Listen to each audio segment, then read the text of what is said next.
President Buhari on Wednesday gave marching orders to members of the Federal Executive Council who have ambitions to contest for elective offices in the 2023 general elections to resign on or before May 16.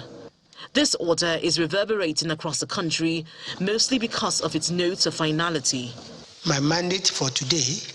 In quick response, the Minister of State for Education, Emeka Nwajuba, who is running for president, has resigned his appointment. This is not the first time government appointees have resigned to concentrate on politics. In 2010, the late Dora Akunyili resigned as Information Minister in the Goodluck Jonathan administration to contest for the Anambra Central Senatorial seat in the National Assembly. President Buhari's directive is in compliance with Section 8412 of the Electoral Act, which requires government appointees to resign if they intend to vote or be voted for at party conventions or congresses. But the resignation of 9 serving ministers in the cabinet may have implications on governance in the country.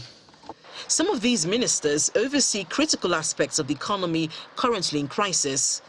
The Minister of Labour, Dr. Chris Ngige, has been leading negotiations to resolve the protracted impasse between university lecturers and the federal government, which has grounded academic activities in government universities. And submit my application to serve as your next president. Mr. Rotimi Amechi heads the Transport Ministry overseeing railways, and his ministry is currently at the center of a storm over the abduction of passengers on a Kaduna-bound train by terrorists. However, some Nigerians say the resignation of the ministers will not impact the running of government. A lot of people as ministers, they come and go, and so if being that they step aside or whichever position they're holding, they step aside, there will be continuity in government.